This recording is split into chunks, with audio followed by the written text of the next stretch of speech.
be doing something a little different today, and we are going to be looking at security news. I think I'm going to do this more often because I look at security news a lot, like all the time, almost every day. And, a lot of you are actually really interested in security, or already knowledgeable about security, or you're knowledgeable about like some other facet of computers, such as programming.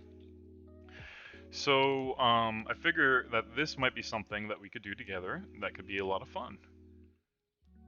So I think I'm about ready to get started.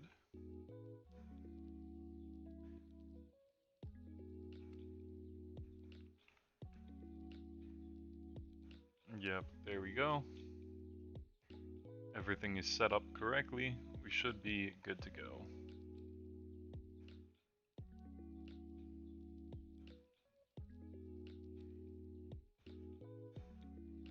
Unfortunately, if you're gonna try to chat on any other platform besides for Twitch, I don't think I'll see it.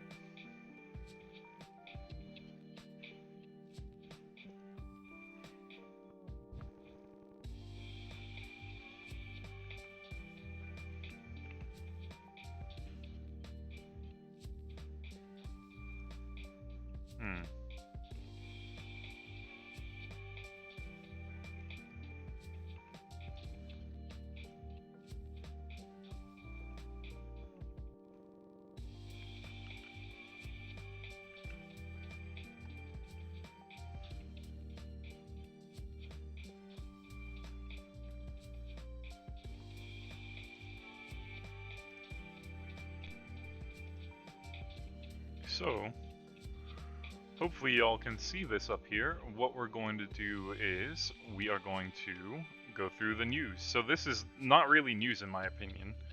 Instagram copyright infringement scams, right? This is basically people phishing Instagram accounts. They're sending emails to like popular Instagram accounts. And you'll see they look pretty good, right? They do look pretty good. They blocked out the to address. Oh, that is the bot. That is the vocal bot announcing that we're live. So yeah, if you have any questions about this, let me know. But this is pretty, obvious. Oh, they hit a security. Alright, so they're trying to take over a popular security Instagram, and they want you to hit this button, right? They got from Facebook down here. They have an address. Seems legit, right? But if you click that, actually, it's probably going to, try to get you to log in. And yeah, here's another one.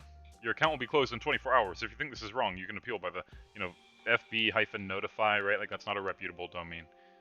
So, that's it. That's it. Somebody would log in, right? They log in at this domain with this, very... To me, it looks fake, right? That's not how Instagram does it. There's, like, a modal that pops up and everything, but, some people very well might fall for this. So that's why they're trying...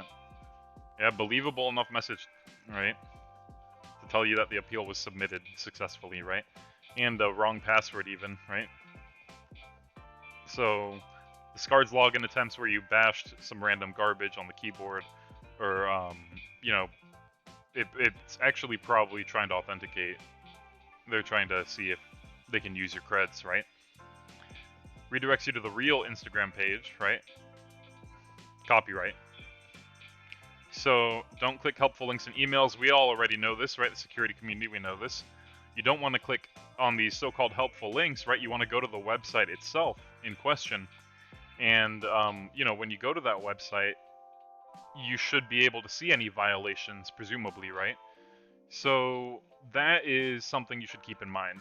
Don't go to these websites, even if they pretend to be trying to help you. Don't click email links. Don't click these helpful links, right? Air quotes, helpful links and emails that are going to whisk away your problems, right?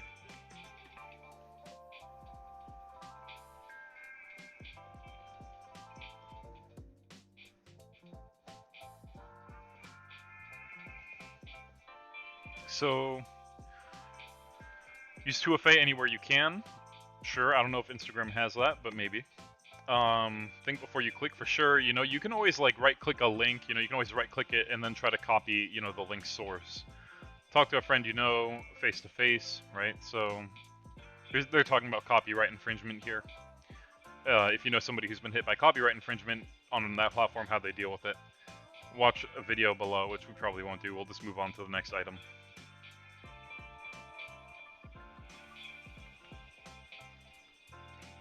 This one's an interesting story. So we all know about like Log4Shell, right? So there's an APT aquatic panda believed to be, you know, a Chinese actor. Actually, I read from another source today. So aquatic panda is targeting universities, right, with this exploit tool.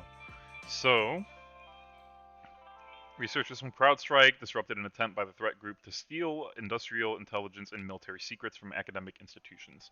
So yeah, I saw another college. I don't know if the name's confirmed yet, so maybe I'll find that story when we go through here. Maybe it'll come back up.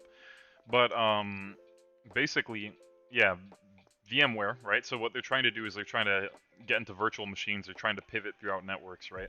So pretty incredible, right? So they're already using it, of course, right? No, the hackers don't take holidays, no days off, right?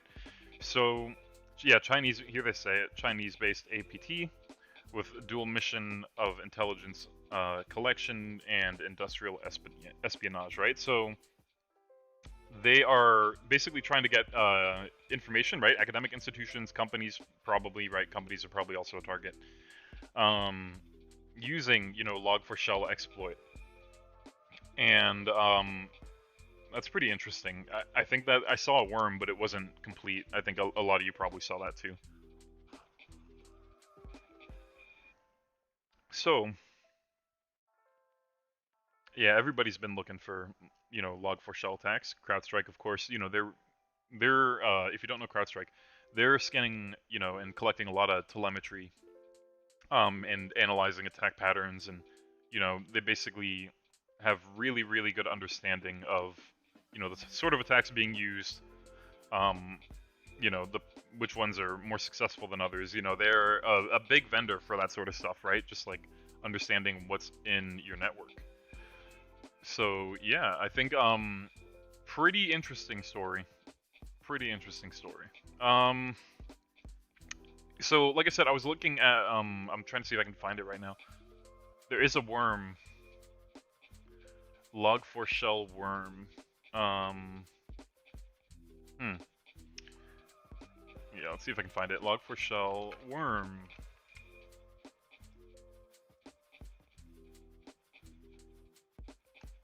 Yeah. So I think that this didn't end up being too important. Let's see if I can share that with y'all. Actually, yeah, no, actually this one, yeah, this one's the one that didn't work. Some folks actually analyzed it and said that it didn't work, so we'll probably not look at this one. Yeah, so VMware, right? Tomcat, so Apache Tomcat, right? Yeah, it's not good. So let's see. Yeah, ever widening attack surface, right? So Log4Shell attacks, actually. So this is something I'll show you guys. Log4Shell. Let's see. Let's do this. Log4Shell attack surface. It's on GitHub.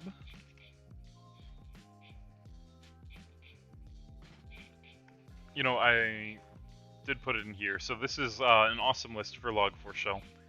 So this has, I actually am maintaining this as part of my work. So let me find this attack surface for y'all. There we go. So this attack surface is pretty thorough, right? Like these are all verified. So if we go to Apple right now, right, and we take a look at this, we'll see some evidence, right, that they were able to use a GinD LDAP lookup string in, you know, log4j, right? And you see the query, right? The query completes the DNS query, and they can pull down whatever resource, you know, they put up there, and it'll execute. And here you can see it in the actual, you know, car. So we'll actually do another car one in a sec. There's a Tesla one. So we're looking at this, we can see right here that, you know, there's a Tesla, and they're able to make it do a lookup on this, you know, tablet right here. Hey, what's up, man? Dude, everything is going pretty well. I'm trying something new out today. You know, we're actually going through Cybersecurity News. So, Log4Shell attacks in the wild are, you know, now affecting universities. There's a Chinese threat actor. So yeah, Falcon Overwatch team at CrowdStrike noticed some attacks, and yeah, just kind of like going through the cybersecurity news and seeing, you know, what's popping right now. What are you up to, man? Hope you're having a good day. Having some coffee, just coffee and cyber. Maybe that's what I'll call it next time.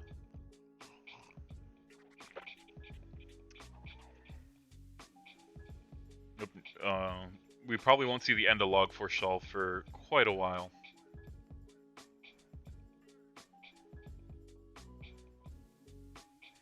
"60 variants of the original exploit." Well, what I really think is cool is this attack surface. I'll actually scroll through that. So, this attack surface here, you know, you see all these services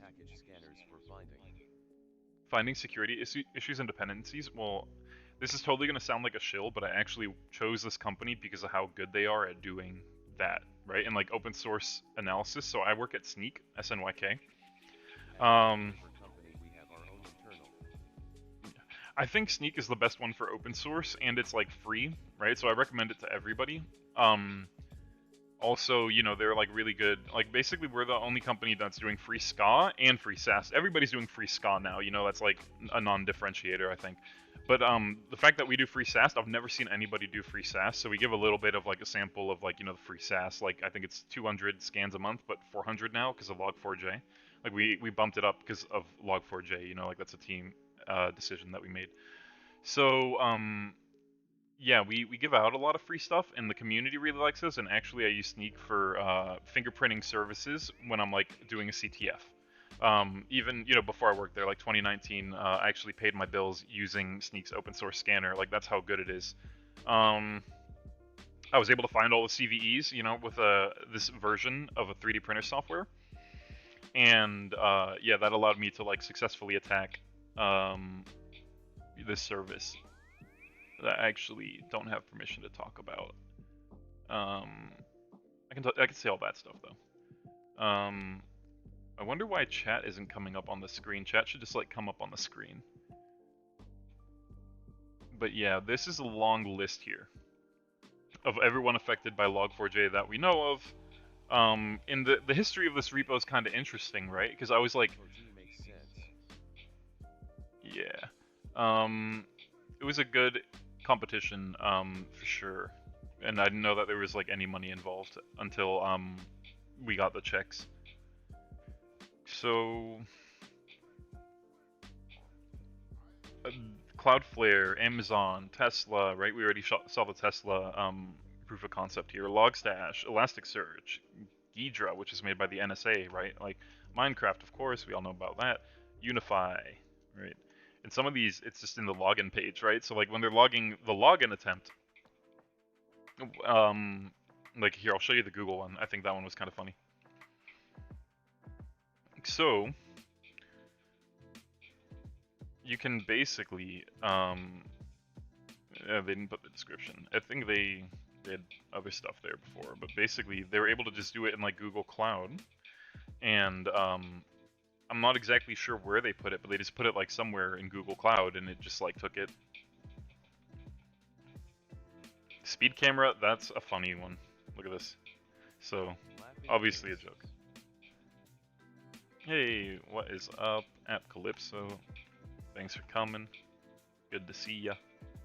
So, nastier mutations, right? 60 more mutations of Log4Shell. So, yeah. It's pretty awesome. They're you know, I say awesome in the classical definition. I'm not saying that this is a great thing, but you know, awesome, you know, like incredible, you know, like not worthy of belief, you know, it's like insane. So, for lack of a better words, you know, it is quite unbelievable. Um, you know, it was a open source project used, you know, by 90% of. You could totally do that. You could totally probably catch some reverse shells doing that. And this is not an endorsement of doing any crime whatsoever, but research is research, and you know, I definitely admire folks who figure things out like this. And then they got some memes here. This is a good one. This is the idea I'm trying to convey here. Like this is the problem. All modern digital infrastructure, right? Obviously, saying all is, you know, like it's not actually all of them, right? That's like definitely not true. But not all modern. Yeah, this is a good one. It's a this is an old XKCD comic, right? Like, yeah, a project some random person in Nebraska has thanklessly been maintaining since 2003. Log4j was nice, but just wait for next Friday until we meet again.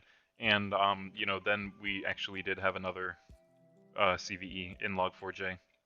Um, that following Friday. I thought that was an empty threat. Somebody tweeted it, a hacker. Um, and yeah, then it happened again, right? That Saturday, I'm sure a lot of people will remember that, right? There was another one. So this is kind of funny.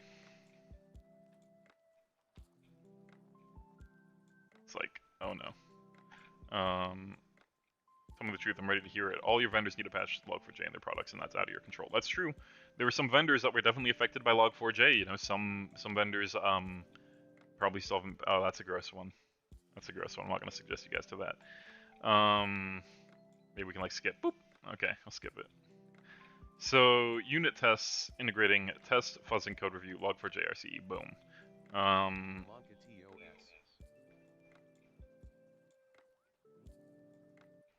Yeah, dude, it is pretty great. It is just like incredible, right? You know. Hmm. Let's try to, and I really wish chat was coming up because chat's supposed to be like right over here, and it would be a lot cooler if it did. All right, lots of years ago, F you Cobol, I'm gonna kill you today. Oh come on, dude, and then go Kotlin, Scala. It's a good one. Java has become the the monolith dinosaur, right? That's like what some people will argue. You know, you can have Java microservices, you can do Java in a way that's you know, a modern paradigm for sure. Is it an old language? Yes. Is this an exaggeration? Who knows? I'm not, you know. But yeah, this is definitely how the new generation sees Java. It seems vulnerable Java instances everywhere. Log4Shell, your network, ransomware operators. Hello, don't mind me. He's just like testing out different log4j strings in his Twitter name and then posting to see if it catches. But we keep logs. The logger has an RCE. Hug. So I think that's enough, you know, feel good memes. Let's laugh in that situation. If you do want to see more of the memes, we did do the awesome log4shell repo, and my colleagues added. They added a great memes folder here. You can literally just like go through all these memes just like this. He's got all of them. This is a good little addition to the XKCD meme. Usually it's hard to make an XKCD meme better, but somebody managed to do it. Yeah. I'm using system.out.println instead of log4j everywhere. I said broke using log4j, woke using system.out.println. And my coworkers really enjoyed that one. So yeah, academia is being attacked by log4j. I don't really have anything else to say about that, but academia is being attacked by log4j, right? Everyone's going to be getting attacked by log4j for a while. So, I think this is probably not news. Yeah, they're just talking about like OSINT, recon, and how people are able to find more and more information about, you know, you and your company on GitHub and, you know, just on Google, really, Google dorking. We could talk about Google dorking one day. That would be a fun stream.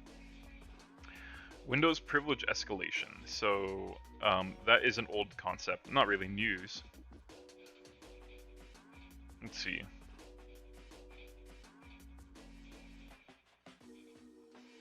This might be interesting. We'll read that a little.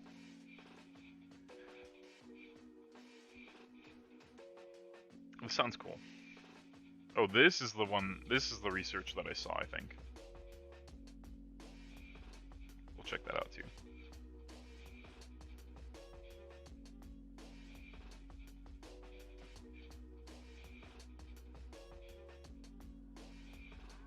This is interesting, actually. Happy 12th birthday to Krebs on Security. Definitely one of the best security blogs on the internet. Security researchers too. Mr. Brian Krebs. T-Mobile data breach. That's actually interesting news. I did read a little bit about that earlier. Yeah, Log4j vulnerabilities, as we know, you need to upgrade again to 1.17.1. 1.17 no longer is RCE free, but it's not a high risk upgrade. You can upgrade when you can. You don't need to do that immediately for sure. This, I heard about this too. Smithsonian Museum's closing. Not really security news, but they keep that in ongoing threats.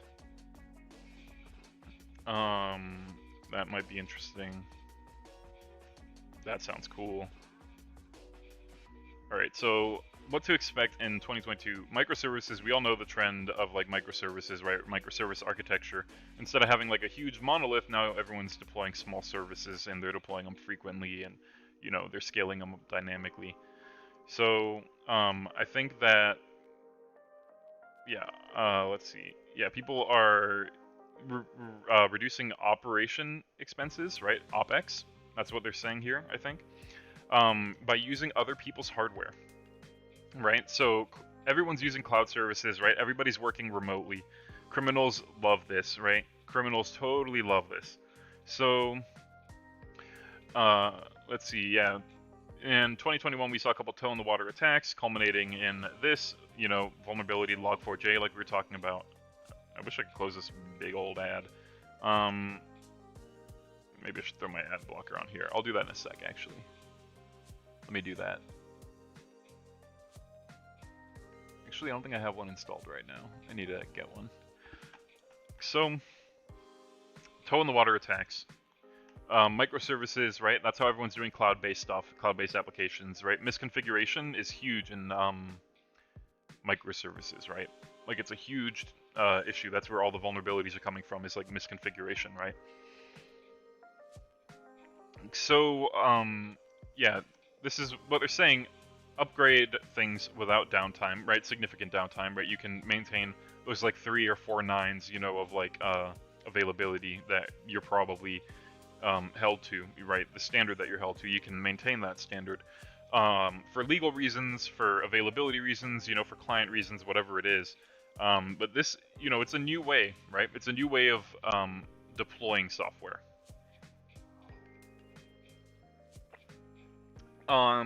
Deploying, hosting, right? It's all in the cloud. Like you're writing code, and then some stuff's kicked out off in the cloud, and then you know some processes happen behind the scenes, and then of course you deploy in the cloud as well, right? But all the stuff happening between that push and that deploy is also usually happening in the cloud now, right? So in an enterprise landscape, that could look vast. That could vary vastly, right? So pretty cool, pretty cool. It's a good thing for availability, reliability, right? Except when AWS East goes down. But resulting in overall better service experience, right? Many of the applications and services we use are developed this way, right? They're developed cloud first, right? Microservices, right? So 200 lines of code in 5 applications instead of like a million lines of code, or 200,000 lines of code, right? In 5 applications instead of a million lines of code in 1 application, right? And totally, you need to be very careful when you're deploying stuff like that, and you need to have like a decline first sort of like policy for like all network stuff between them, unless it's stuff that you 100% need, right? Like if you have port 53 open on one box, you shouldn't have it open on another box that doesn't need it, right? So breaking the application up into smaller components will increase the potential attack surface. That's what they're saying. I don't know if I agree with this. All right, each microservice needs to expose its own set of APIs, communication methods, and entry/exit points, and each of these carries a level of risk. I mean, that's true, but if you have a monolith, like once somebody bypasses checks, they're just in, right? So I don't really like this take, but what they're talking about overall is good stuff. I don't like this take. I think it's a pretty bad take. I think it's a pretty bad take because you're gonna have the same API routes and endpoints, right?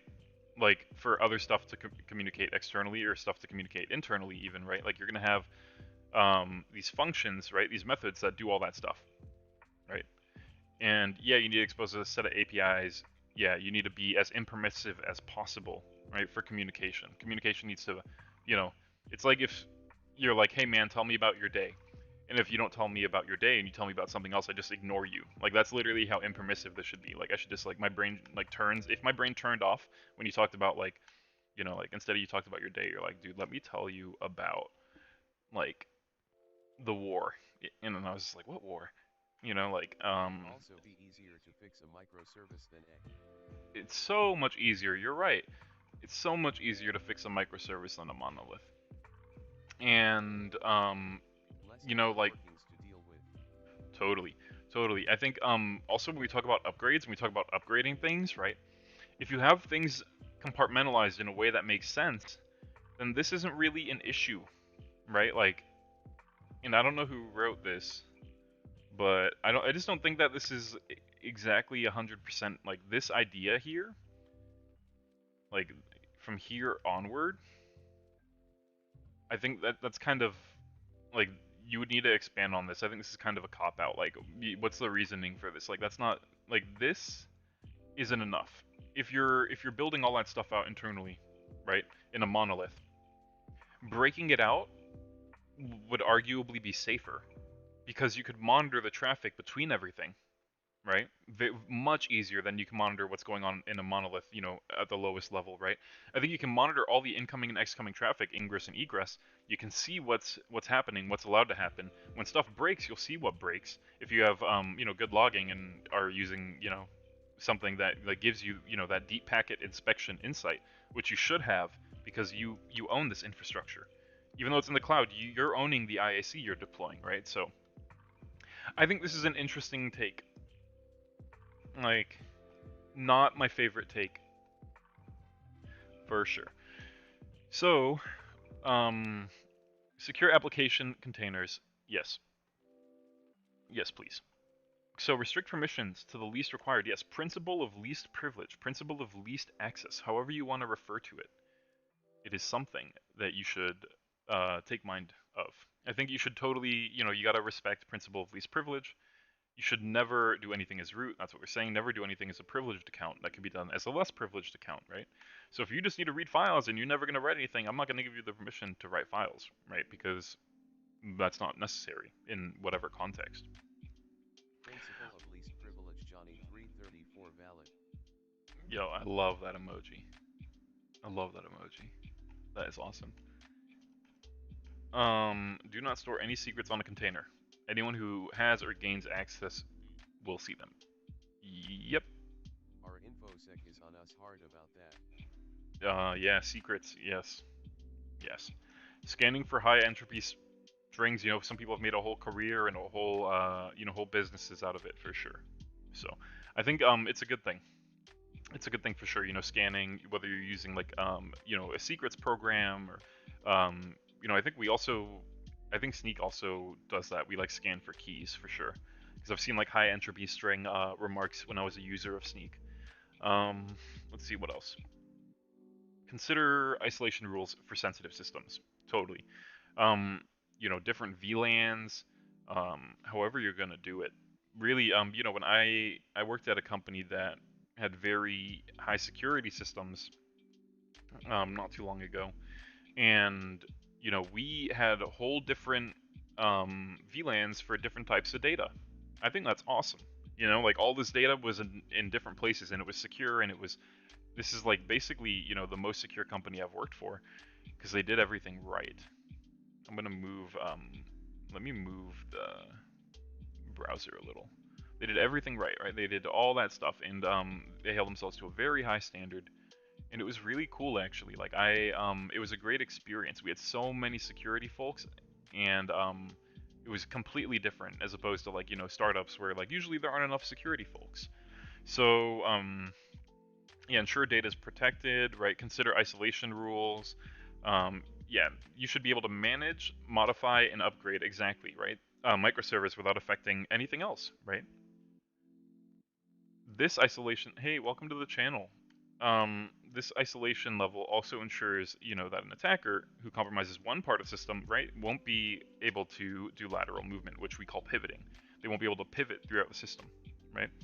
And if you can pivot throughout a system, right, like who knows, you can get access to like all the most sensitive stuff, right? If you can move from one server to another, and you can move from one VPC to another, like bad stuff can happen, right? Bad stuff. So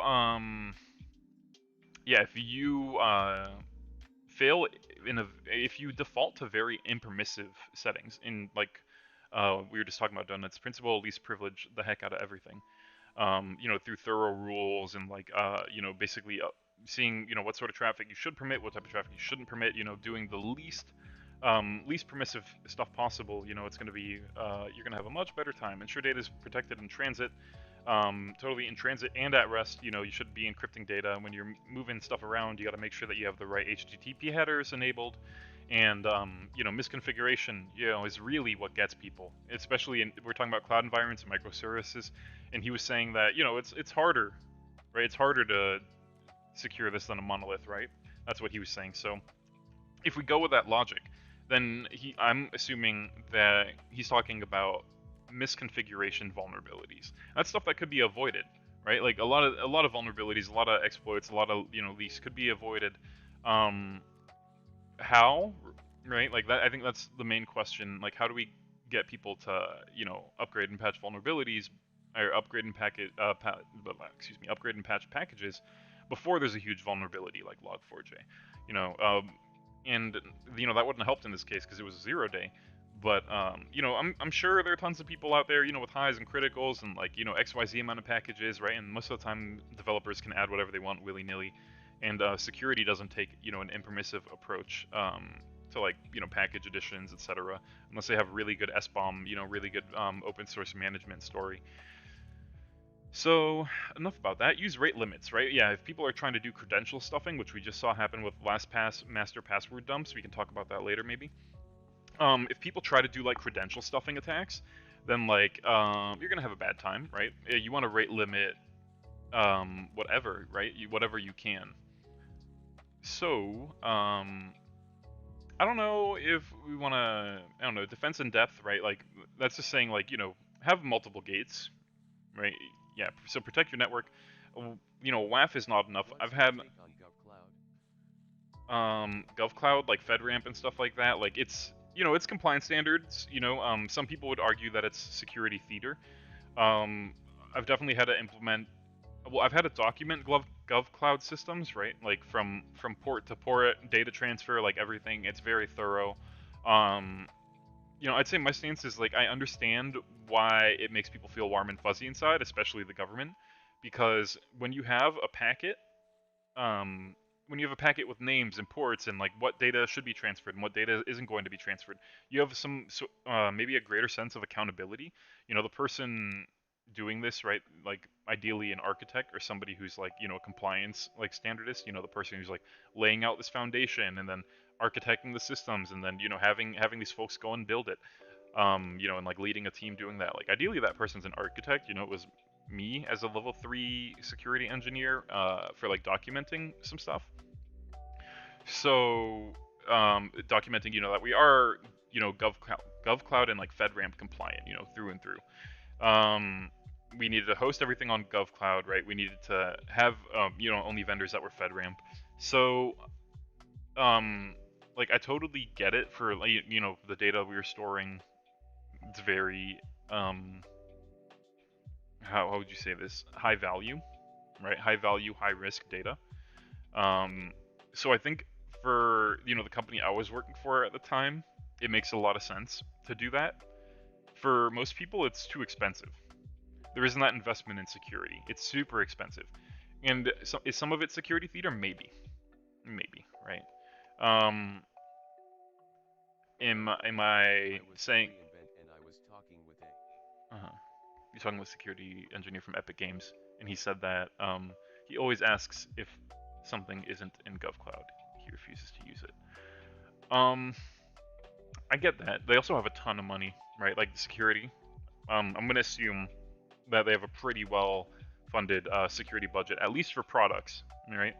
Um, I'm gonna assume that they don't take a build over buy approach to a lot of this if they're doing GovCloud stuff. Like they do take a build over buy approach. They don't take a build over buy approach. They don't build things in house, right? They're buying everything.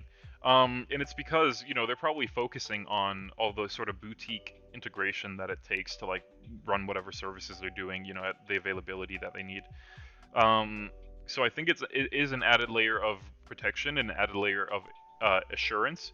I would call it assurance and insurance, right? Like if you're in a GovCloud environment, the standards are a lot higher. Like the availability standards, like everything's a lot higher, but it costs a lot more. So I understand why, yeah, somebody who's at Epic Games is probably, and I think it depends on their background too.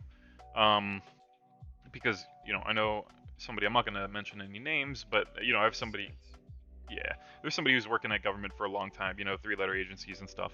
Um, and he really isn't a fan of that stuff. And I didn't get into it that much, but I think that he thinks that it is, kind of a gimmick. But I think that it totally makes sense to use if you have that sort of budget. If you have that sort of budget, like, and you're looking for that extra security tick box or that, that third nine instead of that second nine, like the availability might be a little better for depending on the service. They're using AWS GovCloud instances, right, to run like, GovCloud checkboxed and like, FedRAMP checkboxed software and vendors. So there's that extra level of assurance and insurance, I'd say. You hopefully you get what you pay for, right? Like that's the whole idea. Um, rate limits, and they usually get a lot more security. They're gonna add the security features to whatever vendor and whatever software to the GovRamp, GovCloud, a FedRAMP GovCloud, sort of instances of stuff. Like that's all going there first, most likely, because they kind of have to. And usually the way that they're going to get that stuff on is different. The communication protocols totally like everything's kind of locked down a little bit. So I think it's a lot of the stuff that you could have out of the box by default, like configuration stuff you could do yourself. For the most part, you could do it yourself. Rate limits, yeah, only accept a fixed number of requests for an application for a set amount of time, and it's a great way to prevent DDoS and credential stuffing attacks. Yeah, so distributed denial of service attacks, absolutely, just break down the door for like more intense exploits, right? Like this is a vulnerability. DDoS is a vulnerability an application can have, but then somebody can do an exploit off of that when something fails, right? Um, so you want to fail securely. That's one thing I'll add here. Credential stuffing. So rate limit and fail security. I'd say fail securely. Defense in depth. Yeah. So you review of all tools in place. A strategy to create a layered approach to security. Yeah. Not only you want to ensure that you're using authentication, right, to allow people to see inside your network. Roles are important, right? You want a role-based access control so that people can only see what they need, right? We talked about principal least privilege a lot. Monitoring, yep, monitoring definitely to alert people to stuff, and then shoot it over to somebody no matter what time of day it is. That's usually what happens. Security on call. So if something terrible happens, you get an alert at 4 a.m. Ideally, you tune it so that you don't get woken up all the time for no reason. Definitely been in that position. Yeah, potential deviations, breaches, right? You want to see anything that deviates from the norm, right? You set that bench line and then you try to adhere to it. Do you think AWS Shield is good enough as a DDoS? I don't know. I don't know about that, honestly. AWS Shield DDoS. I can't spell. I'd even check. AWS Shield, distributed denial service attacks, minimize downtime. Yeah, so I know a little bit about CloudFront. When you standard shield with CloudFront, AWS Route 53. So it sounds like they're just doing what Cloudflare was doing, right? With like the DDoS protection sort of stuff, where you can point your name servers through there.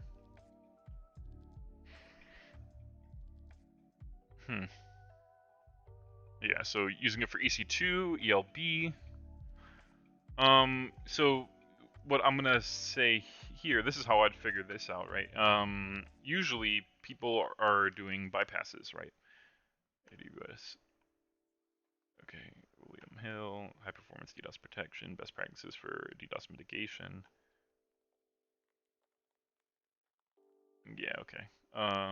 That's what these are all AWS answers. So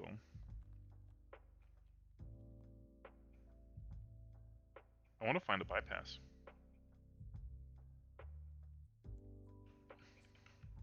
Maybe is this new? It's a pretty new piece. Oh, 2019. Oh, here we go. Not sure TBH. You might have been thinking that AWS Shield ensures that during a DDoS attack, all your VPCs and ACLs are automatically enforced to the border of the network. It's a region border instead of the edge border. Oh.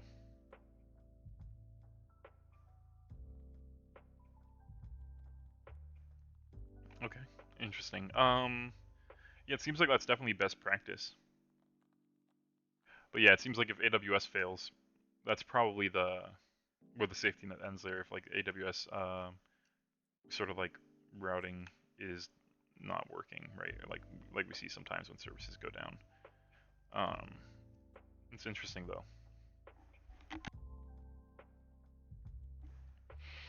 Yeah, so application layer attack like SQL injection. Okay, yeah, so this is not too old. Yeah, so we're talking about DDoS attacks from forms, DDoS attack at the application level, so instead of at the network level, right? So like maybe something like this, right? That could totally hurt an application and perhaps, you know, bypass something like AWS Shield. Um, what I'm also thinking is if you like automate some sort of input, right, and you're like changing your IP and you're like getting a little dynamic with it, like you could probably fool some stuff. Yeah, so you got to respond to each event uniquely so that your attack mitigation strategy properly handles traffic. Um, no magic bullet, totally. And then they talk about zero trust, which is, the future of this stuff. Basically, ensuring that people are who they say they are, but you need to have like, really granular control of, client devices and, everything in between from the server to the client device. Monitoring is only one side of the coin. Implement changes recommended by tools to make sure all microservices and platforms are up to date. All too often, vulnerabilities are exposed on older versions of code, like we've seen. Right, older versions of code usually have like plethoras of vulnerabilities, and they last until the modern versions, and then we finally get an update. Force organizations to react with a fire drill. Right, we saw that with Log4j. Either update or lock down at-risk applications. So people who are doing live patches, people who are doing actual turning off their services, you know fixing everything together, right? Because they probably didn't have that granular control in these like granular microservices, and then bring stuff back up. Microservices, flexibility, scale any organization on demand resources. Yep. So all stuff we probably know. This is the guy who wrote it. Preventing a cyber pandemic in healthcare, supporting cybersecurity awareness month, security for hyper. So yeah, he's doing a lot of pieces, very perhaps pretty varied. Security strategy director, Juniper Networks. So, yeah, business definitely articulates clearly to businesses, having conversations to provoke, policy, solutions, etc. So interesting profile, interesting piece for sure. That one part was the only thing I don't agree with, where he said that, microservices are increasing your attack surface. Um, I think that's a big generalization, and I would like to hear his perspective, because I know people who are leaders in containers and microservices and who might share that perspective, and I'd like to see, why necessarily this person, says that. But I think a lot of the people I know say like misconfiguration attacks, so I'm going to assume that until otherwise. I think that's what a lot of the experts believe, and he seems like an expert. New ILO bleed rootkit targeting HP enterprise servers with data wiping attack. Ooh. I have never heard of this. So it seems like we've got some changed modules here, some removed modules, SecInfo, something related to security, and a ton of new modules. Oof. Oh man. Logging, initial. Okay, so initializes heap data. Wow. So maybe exfiltrating data. Let's see. Integrated lights out server management technology. I'm gonna assume that like powers stuff down and like, let's see. Embedded server management technology provides out-of-band management facilities. Okay. It's a physical connection. It's an Ethernet port.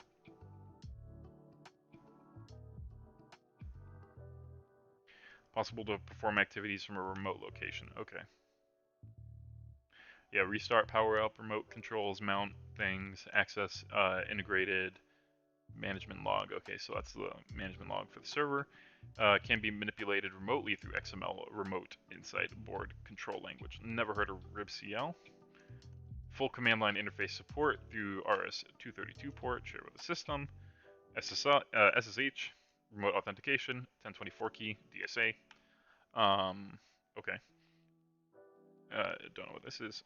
Two-factor authentication, cool. So, this was the first instance of real-world malware in ILO firmware documented, and it was documented by the Iranian cybersecurity firm, Ampardas. So, yeah, it's a utopia for malware based off of what we just read. It's a rat. It's a freaking rat.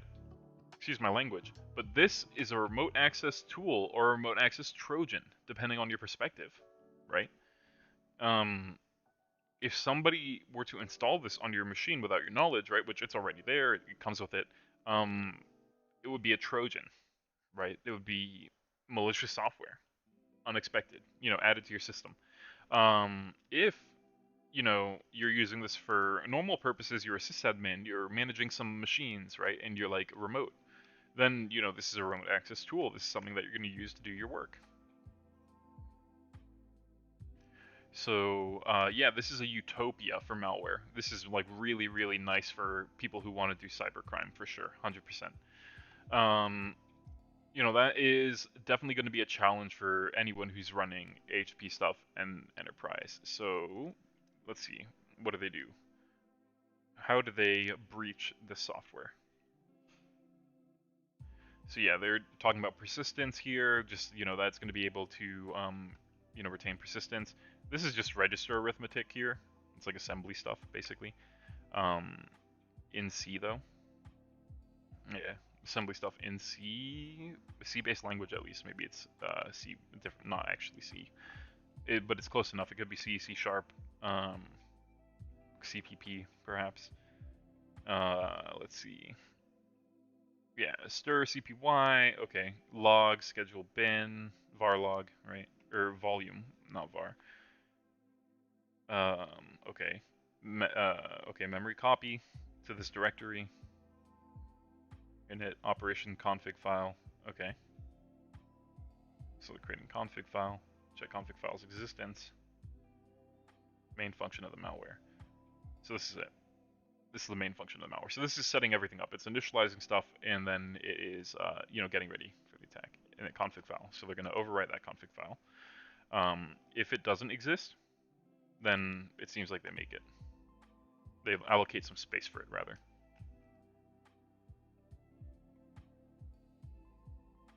They set it equal to, oh no, they don't allocate space for it. They set it equal to this, which is probably, the actual like config that they're feeding in, right? Whatever that's coming from.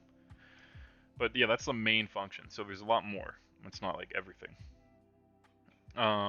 Okay, so let's see. This is ILO bleed. So like Heartbleed, like Android, it was a interactionless exploit, right? So you don't have to interact with anything. You don't have to make a mistake. It could just happen, right? The rootkit has been put to use in attacks since 2020 with the goal of manipulating a number of original firmware modules in order to stealthily obstruct updates to firmware. So that's very troublesome, right? If you can't upgrade stuff, yeah, that's pretty troublesome, right? So they're like, basically what they're trying to do here is it's like, no, please don't kill me. Please let me live on the server longer, right? Like please don't stop us. So the modifications made to the firmware simulate the upgrade process by basically displaying the right firmware version and adding relevant logs. Wow. When in reality, no updates are performed, right? So it's faking it to make it. This alone shows that the purpose of the malware is to be a rootkit with maximum stealth and to hide from all security inspections. A malware that, by hiding in one of the most powerful processing resources, which is always on, right? This management software is always on when the server's on, and when any HP server's on, I suppose. Maybe there are exceptions. I'm not an HP server expert, but it's able to. It seems like it's pretty prolific. If anyone enabled like remote management, probably like this is on there. Like the ILO software is on there.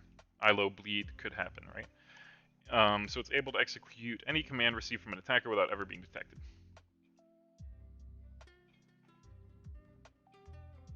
So that's cool. It's kind of cool. Here we go. Here's the difference of the image binary. Right, they changed it. There's a difference, right, in bytes, in megabytes too.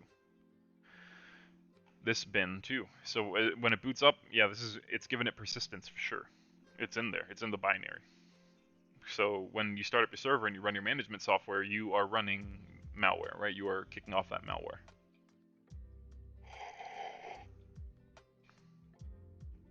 Adversary remains undetected. They're saying that it's from an APT, nation state or state sponsored group, is what an APT is, an advanced persistent threat. That is basically a hacker group. Maybe you've heard of Fancy Bear. Maybe you've heard of basically any other sort of actor, right? There are a ton of them. There's like there are all these weird names for like security tools too, like blue Smurf, right? Like purple Smurf, pink Smurf, or white Smurf. But yeah, APTs, Fancy Bear, something Panda. Yeah, they have all these interesting little names. So even if the cable is disconnected, okay. So let's see. Another important part that they can affect it through both the network and through the host operating system. So this is saying, there's a special ILO port, right? So even if that port isn't plugged in, it's just like an Ethernet port. So you can't turn off or disable ILO completely. Wow. You can't turn it off, even if you don't need it. I thought that it was probably an optional thing, like an opt-in. You can't turn it off. Chinese hackers used a log4shell exploit to target academic institutions. We did talk about this earlier. I do see that we have some new people across other platforms. Welcome. Oh, hey, what is up, X Villa? It has been a while. I hope you're doing very well. Super glad to see you in here. I love seeing old hackathon people in here. Alright, so my coffee's done. We'll get back to the cyber. Never before seen China-based targeted intrusion adversary. Aquatic Panda. So we were talking about Aquatic Panda earlier. Why isn't this a larger issue? Why isn't what a larger issue? This specific piece. So I think we just found out about this, about Log4Shell.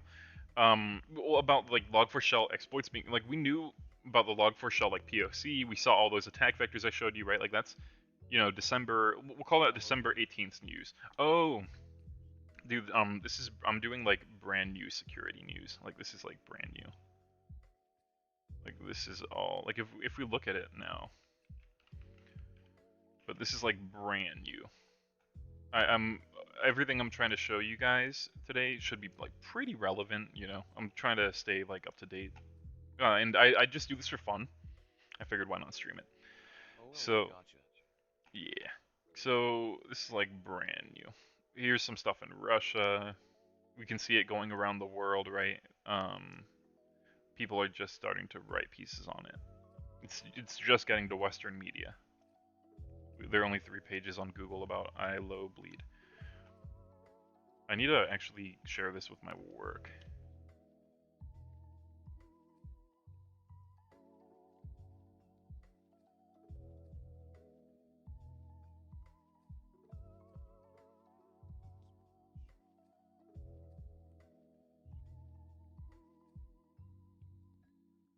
So yeah, this is like gonna be big news.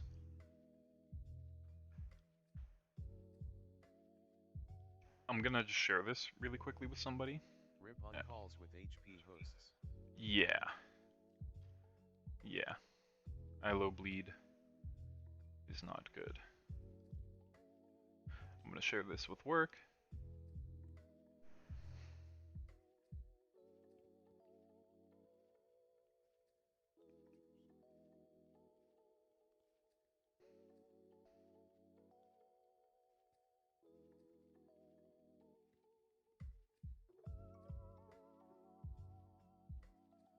This is crazy. So this malware is hijacking. Um,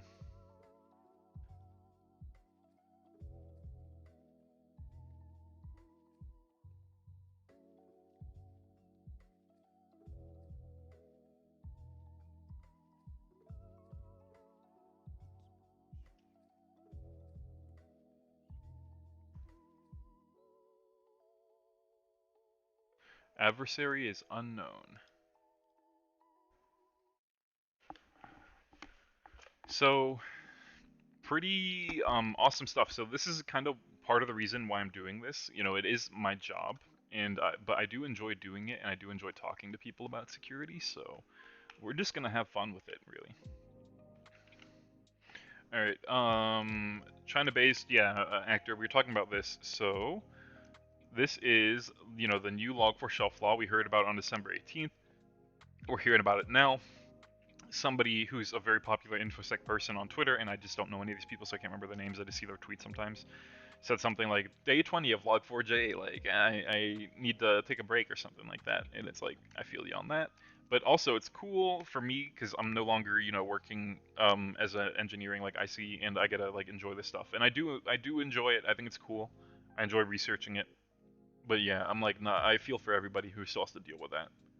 So I try to put resources out there too. You know, like I did a repo on Log4Shell that hopefully helped some people. We've had like 5,000 views on it and like a ton of pull requests and things. So basically, yeah, they're just gaining instance. Like we know, they're gaining instance to VMware, gaining access to instances of VMware. Right? They're basically getting on people's stuff, and then you know you can, if you're on somebody's box, it's up to you what you do next. So they're getting in VMs, and then they're probably just you know exfiltrating data. Their behavior went beyond conducting recon. Here, let's see. Compromising hosts, trying to stop EDR, right? Endpoint detection and Build a response. cloud hosting service like Yeah, yeah. If you were to build a cloud hosting service like AWS, I guess you'd probably have to keep different sets of hardware to make sure you can temporarily avoid critical issues like IO bleed. I think they're using Supermicro servers. I have no idea. Like when you get to that level of like awesome tech, no idea. But yeah, I'm not sure if hosting providers are using HP hardware, to be honest. Like, maybe smaller ones? I think big ones are probably using Supermicro, and then the biggest guys, I have no idea. That's a good question, though. Really good question. I wonder how cloud hosting providers do that. So they stopped third-party EDRs, right? They were made an effort to, and then proceeded to retrieve payloads designed to obtain a reverse shell and harvest credentials. So from when they were inside, they tried to make a call back out, get their stuff, bring in those tools that are compiled, ready to go for whatever operating system they're on. After the victim organization was alerted of the incident, the entity was able to quickly implement their incident recovery protocol, eventually patching the vulnerable application and preventing further threat actor activity on this host. The exact intent remains unknown due to the disruption. I'm assuming they're trying to like exfiltrate data, pivot through the network, exfiltrate data, right? There's probably something at that research that they were at that institute, like regarding research that somebody was very interested in that level of, power. We already saw most of this. This domain one, yeah. So this is it. This is the domain.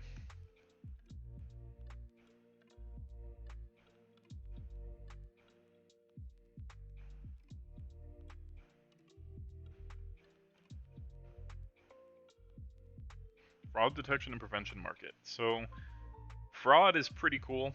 from a crime perspective, you know, like analyzing it, there are lots of job scams right now, especially as everybody's remote. I actually wrote like a huge report on job scams, and job scams are becoming like super prolific. I think mostly for the reason that like you know, people want jobs, and obviously people want jobs, right? So the rapid yeah, they're saying across sectors, fintech, health, right, increasing frequency of cyber attacks. But I think scams, right, job scams, um, you know, the CIA, FBI, like they put out huge reports on this stuff, and that was what I read from my research actually.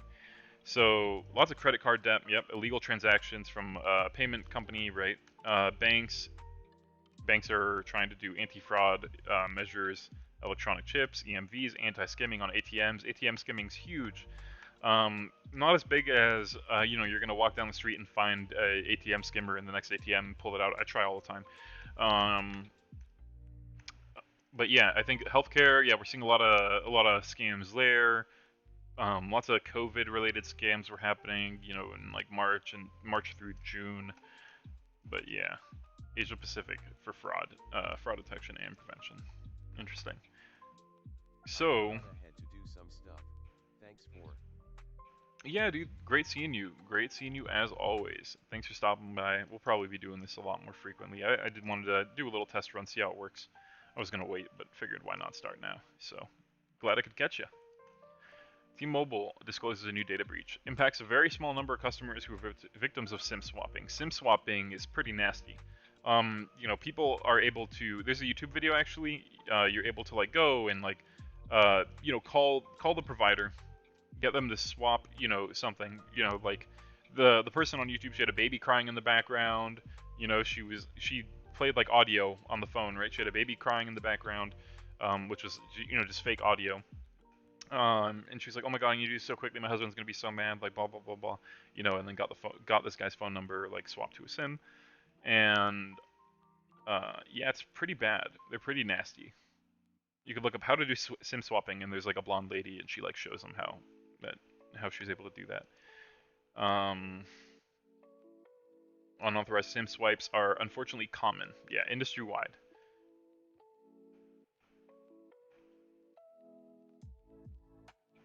Yeah, people pretending to be T-Mobile customers. But yeah, customers should remain vigilant on texts and emails pretending to be from T-Mobile. But yeah, also people just pretending to be customers trying to steal your SIM, your phone number, and then log into your other accounts because we use our phones, right, to secure a lot of our stuff. If you have somebody's phone number, maybe you can even get back into, you know, their like password management application, right? And then you have all their passwords. Um, unfortunately, this is the oh yeah, unfortunately this is the last incident in order of time suffered by the company. Oh yeah, okay. So there were quite a few for sure. Hundreds of users with SIM swapping, right? 54 million customers in a security breach, phone numbers, emails, I think addresses too, and it was a nasty one. That one's not as bad, it seems. Log4Shell. So this looks like a just another wrap up on Log4Shell. I think we talked enough about Log4Shell. E-commerce bots used domain registration services for massive fraud. Right. So let's see. Yep, mass campaigns, TLDR, shopping bot campaigns undiscovered 850,000 fake accounts associated with a small number of domains. So nearly a million fake accounts. Um, hmm. Namecheap, parking, monetization, email forwarding. Large-scale shopping bot campaigns. Retailers should analyze historic data, uncover patterns emanating from suspicious domains using the same hosting infrastructure. Patterns observed include irregular domain names, domain resolving to untrusted web app, SSL not enabled. Alright, well, attack characteristics. Let's see. Let's see what they did. Like it or not, malicious bots, business people looking for the way to, or malicious bot managers or business people. Yeah, they're looking. Oh, whoops, didn't want to click that.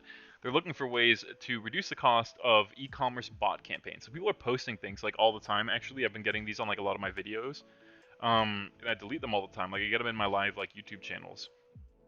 Um, and basically, what people are trying to do is they're trying to like advertise on your video. They'll like post a comment or something, and it'll be like some weird phrase, and then you look up that phrase, and it's a shop for like human growth hormones or like something weird. Um, yeah, inexpensively create fake accounts, large-scale campaigns, complete with email forwarding. When used in bot campaigns, the emails assumed to be valid, right? But behind the scene, the forwarding service will just drop the mail to demonstrate how easy this is to do. We established an account for $1.18 in less than 5 minutes using Namecheap, one of the several domain parking service solutions available. Getting started was as easy as depositing funds into a Namecheap account and using its API to call Namecheap domains create. Right, so you can create a domain with an API call. We now have a domain associated with now have a domain and associated account with free VPN and business email for 2 years, free email forwarding service forever, and SSL as an option at $10 a year. So they monetized the new domain via Parking Crew partnership. Evidence by bot forms boasting of the money, right? Made by rogue traffic hitting the park domains. Wow.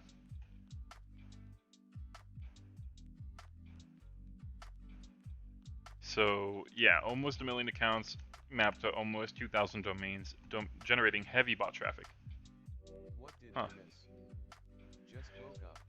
Hey, we talked a little bit about Log4Shell and Chinese threat actors attacking institutions, like academic institutions, trying to do who knows what. I'm assuming exfiltrate data. But you know, the attacks got thwarted. And HP services, actually, this might interest you. HP servers using ILO functionality, even if they're not using ILO functionality, even if the ILO port isn't used, are susceptible to a new vulnerability called ILO bleed. And now we're reading a little bit about mass fraud. But here, let's pull this up. Yeah, no worries. Let me see if I can pull up this one. This one's kind of cool. So, ILO rootkit targeting HP enterprise servers with data wiping attack. So ILO, integrated lights out management software, actually we looked it up, and what it does is basically everything from restart power, remote control, mounting, logs, manipulating stuff with a custom language, command line support, SSH, 2FA, right, syslog.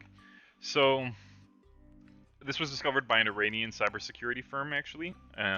You know, we're just going over new cybersecurity news, like the newest stuff. So even if the module is disabled, it can be, you know, infected through the operating system. So data wiping attacks. This is like brand new. Like, I'll show you what we did earlier. ILO bleed. So we wanted to see like how new this was. And as you can see, Western media is like just getting on it. Just getting on it. So there are a lot of posts from like 4 days ago from like Russia and you know, perhaps these are some other countries, you know, just talking about it. So it's like brand new. We got a nice hot new vuln. It affects all HP servers.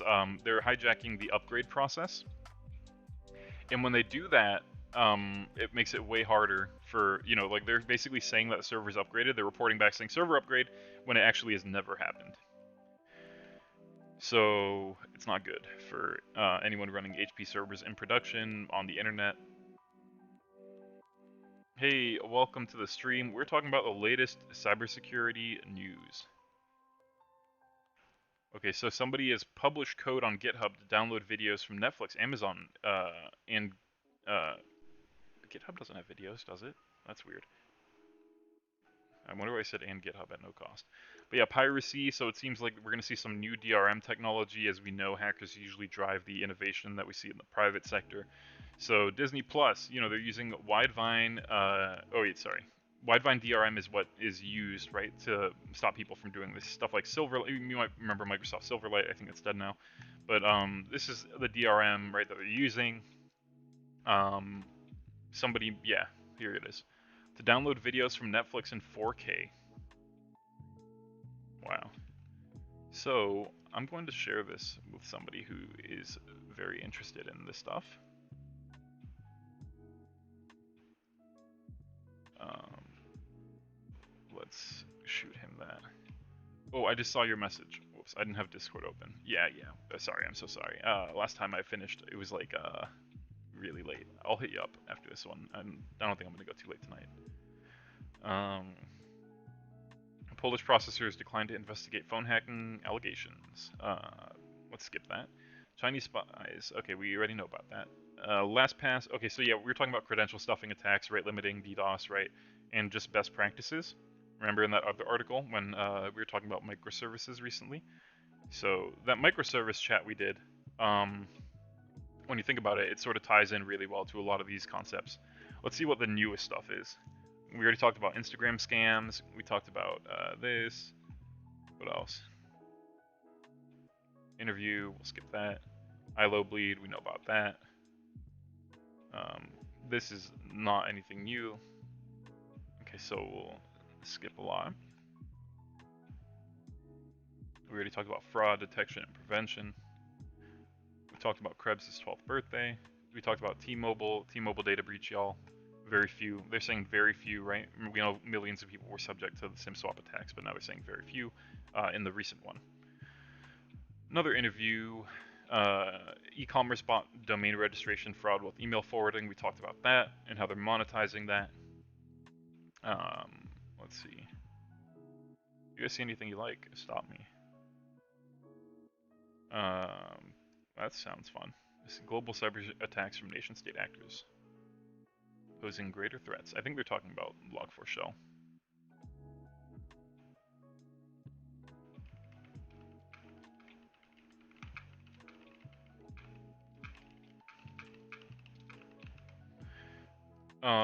Credential stuffing attacks are, going to be prolific for a while. It's whenever people get dumps, they do more credential stuffing attacks for sure.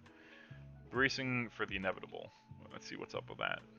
5 predictions. They got me with that super great hook. 5 predictions for 2022. I love that. Security agencies stop reporting security breaches. And that's not good. But among a spike in breaches, that's not good. And maybe it's Log4Shell related, maybe it's not. Oh, somebody is trying to get my attention in my DMs. Okay, I see that. Thank you. Security of the electrical grid.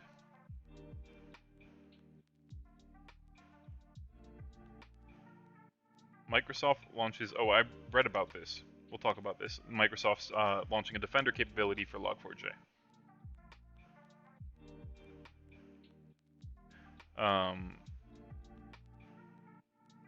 That's probably what we already read.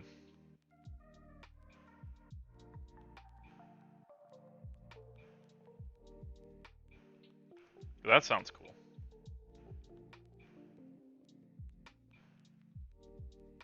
Ooh, that's not good.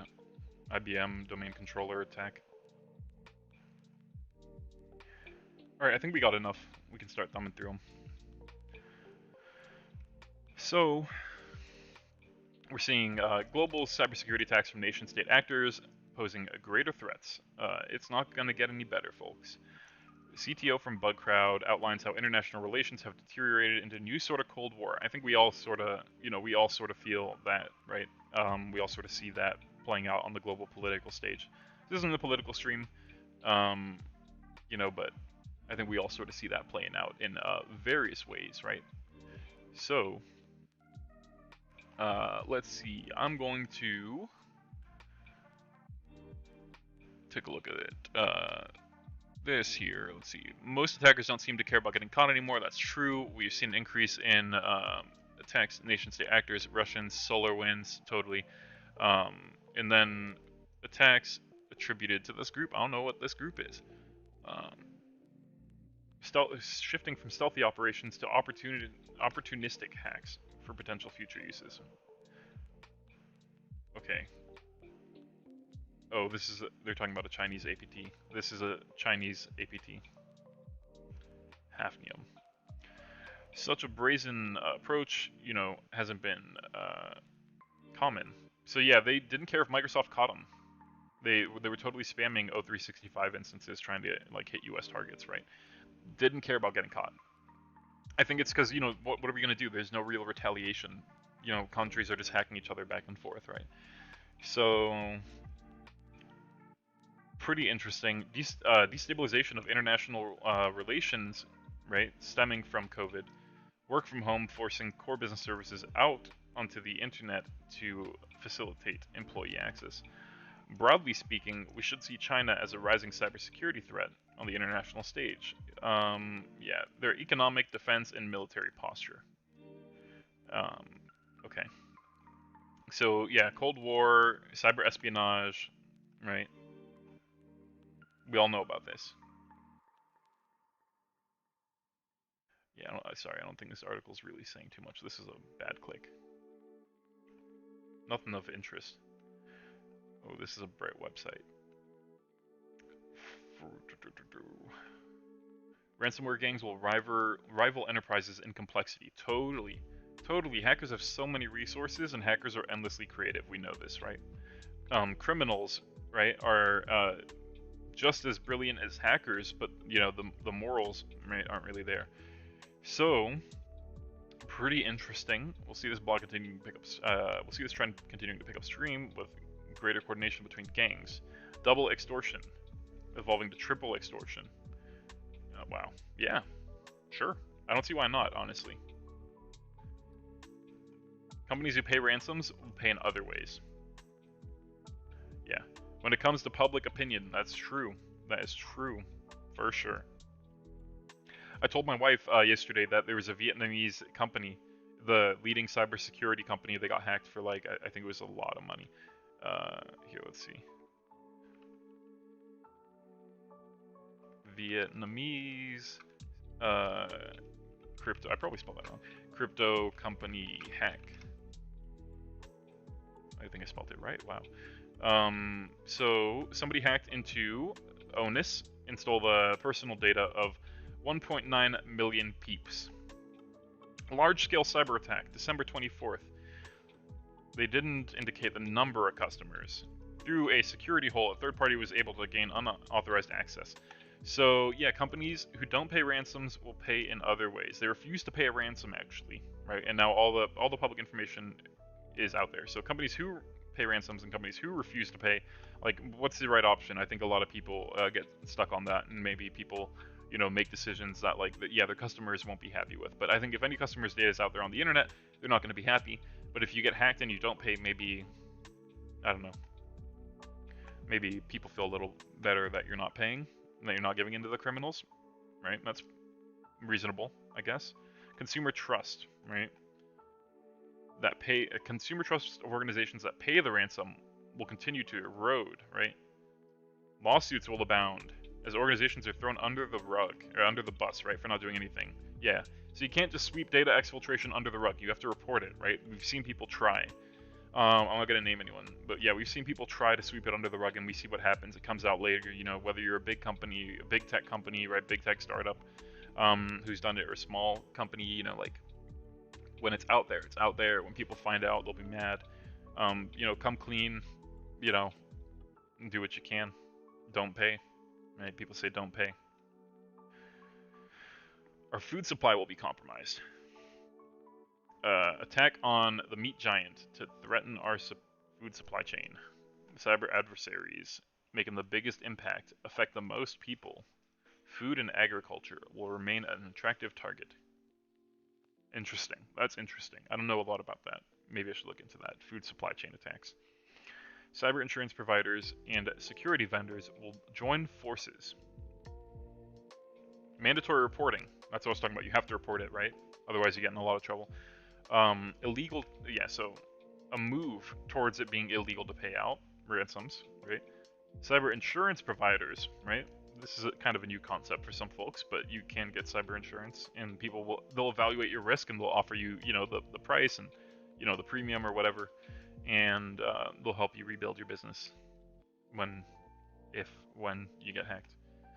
To rethink their business model and likely partner with security vendors. So yeah, cyber insurance partner, Cyber insurance companies partnering with security vendors. I don't know how I feel about that. To build a more lucrative sales model. I don't have an opinion on that. I also work for a cybersecurity vendor, right? So I'm not gonna lean one way or the other. Who knows, right? Who knows? I don't know the ins and outs of cyber insurance that well. I'm not a cyber legal policy expert. I'm not a cyber salesman, you know. But it seems like this person knows something that we probably don't about cyber insurance and cyber vendors working together. Africa and Southeast Asia will become cyber contenders for sure. I mean, they already are, in my opinion. Like, massive amount of attacks from China and Russia. See upcoming threat actors from Southeast Asia and Africa. Totally. Like, I mean, of course, as people get more computers around the world, just in every country around the world, as you know, even in the United States, right? As more people get more computers here, we're going to see more cyber criminals. As people, you know, people need to survive. Sometimes people get desperate. Sometimes what you have is your computer, or your, you know, that's all you have, and you know, you try to find work, you know, good, you know, white hat work, right? We'll call it white hat work. And I think a lot of people get really disgruntled with the process, and then, you know, we see all these people turning to crime, right? Especially in, you know, in emerging markets, Southeast Asia and Africa, if we're talking about that, you know, as far as like technology goes, as technology becomes more prolific through more remote parts of the countries in these regions, we'll see a lot of people trying to, you know, project themselves into upward mobility, whether that is through a white hat or a black hat, you know, lifestyle. I think we'll definitely see that, as we've seen kids here do it, as we've seen kids around the world do it, right? So cheap labor, pick up on these regions, 2022 and beyond. And also the globalization of work, right? And I mean globalization in the sense that, like, you can work anywhere, anytime, with anyone, right? Pretty cool. So I think that's a good thing. I think it's good to have that variety of experience, thought, and you know, background. Data breaches. Okay, so we're going to talk about, yeah, security agencies stop reporting security breaches amid spike in leak. So data breaches at Australia's premier criminal intelligence office agency have risen more than 50% per year. 50% in a year, with employees sending documents to the wrong email addresses, sharing passwords, accidentally mishandling classified information. So the increase in breaches has prompted the federal opposition to call on security agencies to be more transparent in reporting incidents. Right? So, oh hey, welcome to the channel. Thanks for hopping in. After many reduced their reporting of breaches in most recent years. So people are reducing their reporting. This seems to be like, yeah, Australian information, 87 breaches compared to 53 the year before, not disclosed. Over a third of incidents were considered medium or high risk. And yeah, I think that's interesting. A decision was made to cease reporting the data to avoid, so this is the Australian government, to avoid data misinterpretation that can occur when security incident statistics are provided without detailed context. Seems a little sus, but okay. Said that the number of breaches last financial year was not outside of the norm for ACIC, given, yeah, I mean, it's going to increase generally, right? Like, might stay the same, might increase a little bit. The majority of the incidents were low level. Low classified documents being left on desks. Well, you know, intelligence and government, like, the standards are usually higher for what constitutes a breach or a leak or something. So I think it's interesting to see this take for sure. And I don't know a lot about the Australian government and how they operate in a, you know, cybersecurity framework. Security of the electrical grid. Is the government on top of it? So this is a podcast, but we probably won't dig into that then. I don't think, unless we want to listen to a podcast, we'll probably skip that. Microsoft launches new Defender capabilities for fixing Log4j. We've already talked a lot about Log4j. I'll try not to spend too much time on it. But basically, it has rolled out a new capability, that Defender that is, for containers and M365 Defender for containers. Okay, so that's probably for Linux, and then O365 Defender. So that's the platform as a service on Microsoft Defender, probably for O365. Um, pretty cool, pretty necessary, right? Defender for containers debuted December 9th. Yeah, okay, Microsoft Defender for Kubernetes and Microsoft Defender for container registries, adding new features, Kubernetes native deployments, advanced threat detection. That's pretty cool. Vulnerability assessments. I didn't even know about this. We'll take a look at Defender for containers. So on Monday night, Microsoft disclosed that it had updated it to find and fix just find vulnerable flaws in Log4j. Yeah, the RCE, December 9th.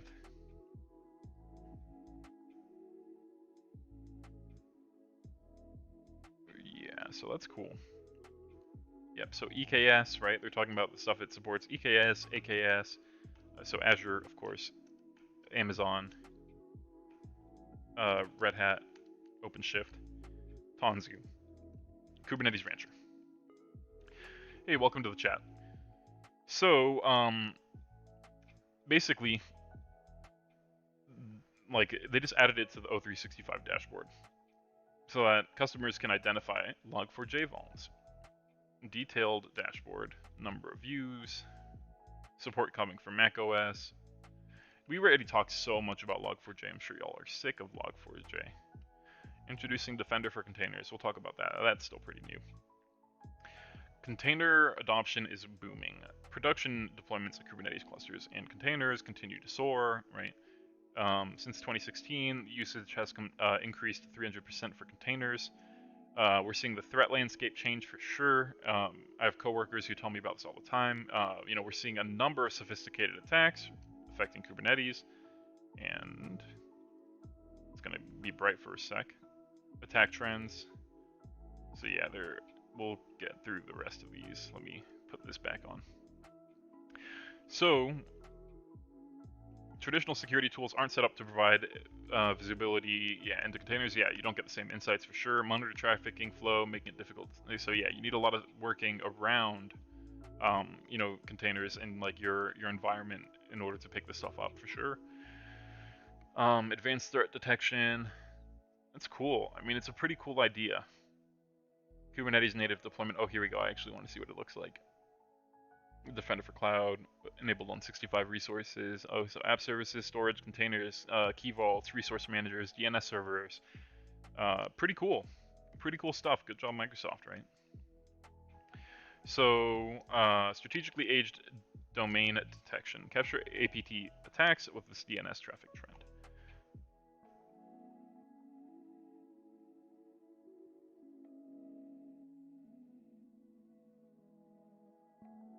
Okay.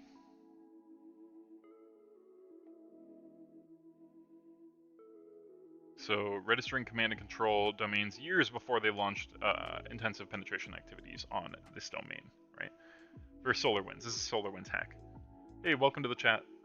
Feel free to drop any questions you might have. We've been talking about Log4j. We talked about a brand new, what's going to be a pretty big vulnerability, actually, I think. It's called ILO bleed, and it's on all HP servers. ILO bleed. And that's it.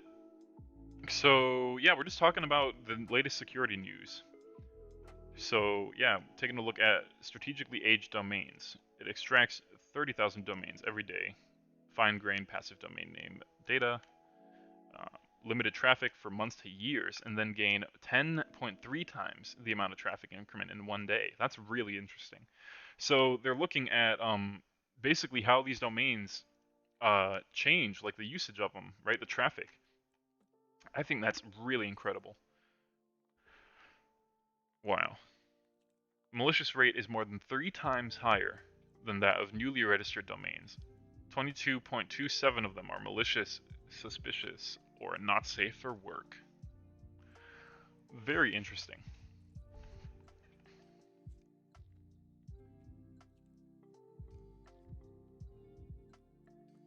So that's really, really cool. Yeah, domain generation algorithms. So one of these IPs like generated 161 of those subdomains to carry out about half the traffic.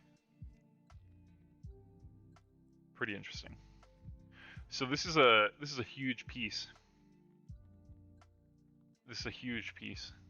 If anyone wants to read it, I'll drop it in Twitch chat. But I'm probably going to keep moving here. https://unit42.paloaltoNetworks.com/strategically-.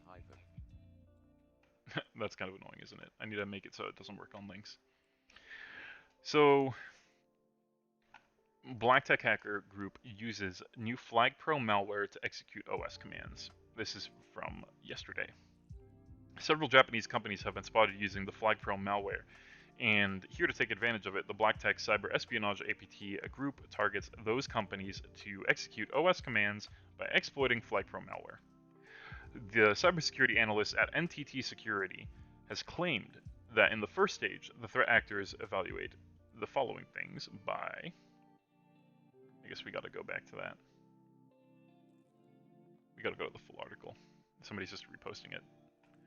I'll add this to my... I need to remove that source, so I'll keep a note of that. So, let's see. For surveillance purposes, evaluate target environment, download second stage malware, and then execute it. So like we were talking about earlier, right? Like when an attacker first gets into a system, what they're going to try to do is they're going to try to reach back out and pull in, their tools or their compiled exploit for the system, right? So you need a really nice way to get in, and then you need a really nice way to start doing what you need to do and get your tools on there, right? Like that's the way that they see it. So they download that second stage malware, then they execute it, and then they have a command and control center, and they're able to relay information back and forth, exfiltrate data, send commands, etc. FlagPro ignition analysis. So if we talk about the ignition analysis of FlagPro, we're going to simplify it. Spear phishing email. Then it's accommodated to the organization. To deceive the target, they disguise the malware as an email sent from the target's business partner for communication means. So you know who they're working with, if you can find that connection, and somebody maybe notable there, and somebody they might communicate with, then you can probably do this a lot easier. It implies that before launching any attack, the attacker puts its root deeper into the target's network.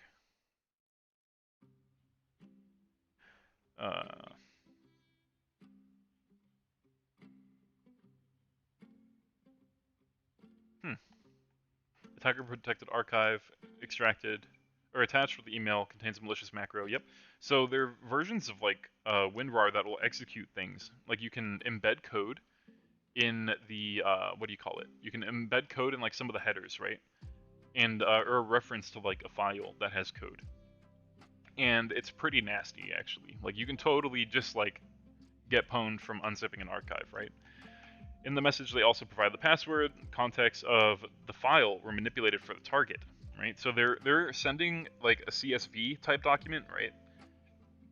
Any sort of like sending a data document, and that data document looks like it was tailored for the company, so that they don't suspect anything. And then when they're basically unpacking the archive, the malicious macro assembles, right? FlagPro names it something, and then it just launches during the next launch, right? So probably when the computer turns back on, I don't think they're actually like launching this. Like you probably don't have to interact with it if they're using the malicious macro, right?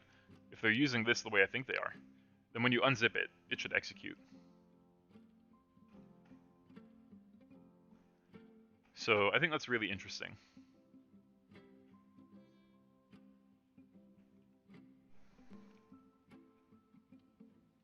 So second stage malware, it sends something back. So it's encrypted, or encoded probably. FlagPro malware, execute OS commands on the compromised network. Download, execute a tool, execute OS commands, send the results, collect authentication information. Totally, that's what they want to do. FlagBro 2.1, clicks the OK button. Oh, it automatically clicks the OK button to close the dialog. That's titled as Windows and then a ton of characters. Japanese characters, I'm assuming. And then it accesses an external site while this dialog box is displayed. Wow. Languages, Japanese, Taiwanese, and English-speaking countries. Flag Pro 2.0, this is the new one. It only checks 2 elements before clicking the OK button, username and password, whether they're filled out or not, in a dialog as an additional feature. Moreover, the cybersecurity analysis at NTTSec have speculated that the Black Tech APT group is associated with China. But it's still not confirmed yet because this group is lesser known. It was first spotted in 2017 by Trend Micro researchers. Pretty interesting stuff, for sure. I think Flag Pro malware is something that I haven't looked into a lot, so definitely, happy to see that there is reporting on it and like new stuff. We'll probably see it if they're made of version 2. Must be good. They're probably gonna continue with it. Remote code execution in IBM DCNM. So I think that's I don't know what that stands for actually. I think it's a domain controller something. No, let's see. IBM DCMN. Oh, digital certificate manager. Oh, DCNM.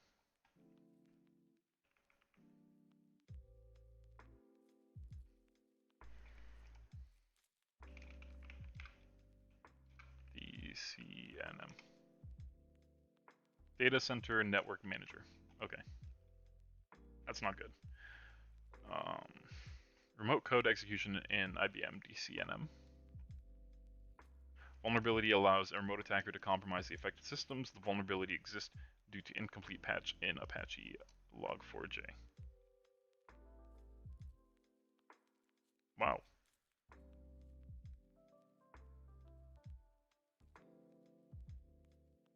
Wow.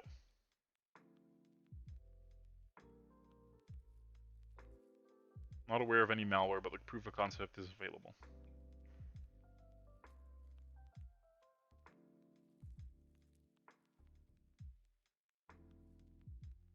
That's not... Is this the... Yeah, this is it.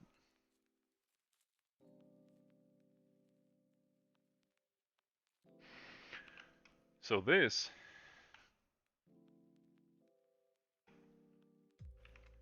is the Log4j issue here. Right, so we see this one. The version of software, right, that's affected. So, up to and excluding. This is for Log4j2. This isn't like the 1.0 ones that we've been seeing a lot, right? This is published on the 14th, last modified pretty recently. But yeah, it seems like IBM is susceptible to this attack in Apache Log4j version 2, 2.0 inclusive all the way up to 2.16 on-inclusive.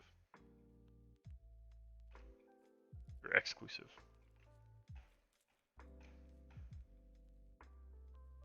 Interesting. So, I think we have a pretty good idea of what's going on today in the news. I think we've gotten like everything new. I don't know if I don't think I've missed anything. If, there's something that I've missed, please do let me know. I'll try to give any thoughts I can.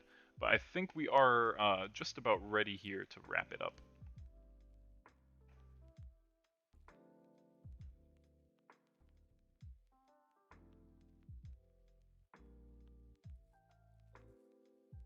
I think we're good. Yeah. See, like, there's a lot of guidelines, there's a lot of best practices around, right? And we could totally get into that another time, but it seems like we're doing pretty well, all things considered. We've got a handle on what's going on here.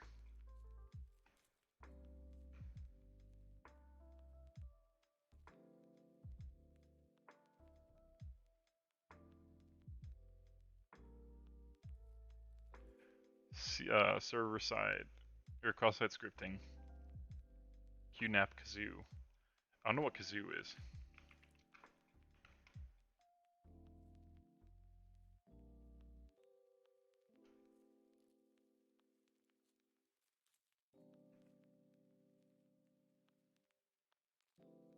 What is Kazoo server?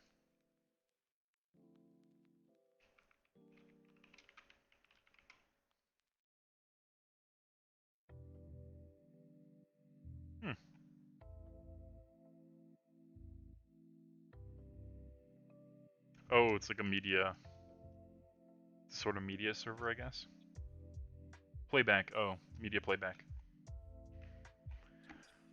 Haha, I thought you said Gazoo. Oh, close, really close. Just one letter off. I think we're doing pretty well as far as news goes. Um, yeah, we're good here.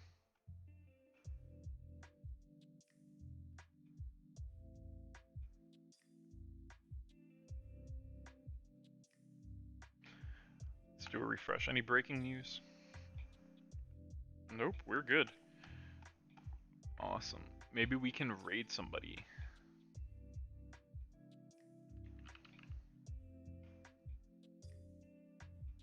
Let's see, who can we raid?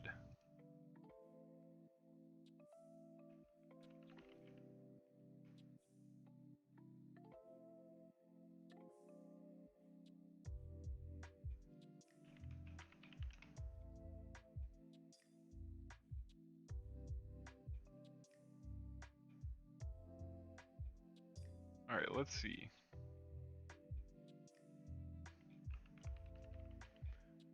I want to find some cool, like, maybe a cool tech streamer that we can raid.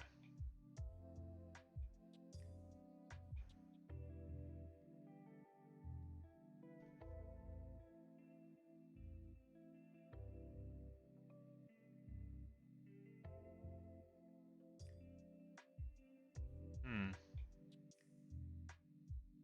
I saw somebody coding, but his name's Toxic Gamer. Let's not.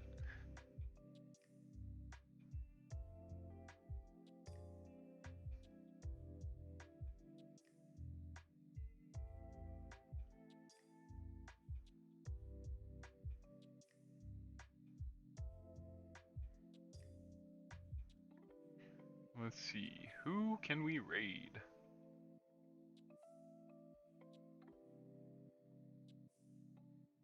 Hmm.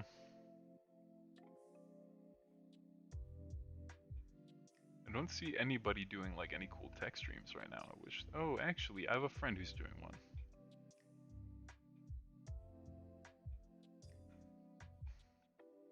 Alright, everybody. So, thank you for coming.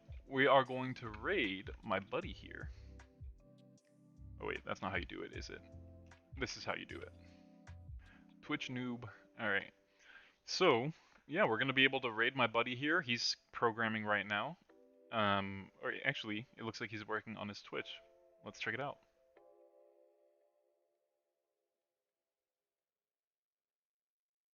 Alright, thank you everyone. And maybe we'll do this tomorrow. I had a lot of fun. We'll see if there's any news. That'll determine whether I'm gonna do this or not.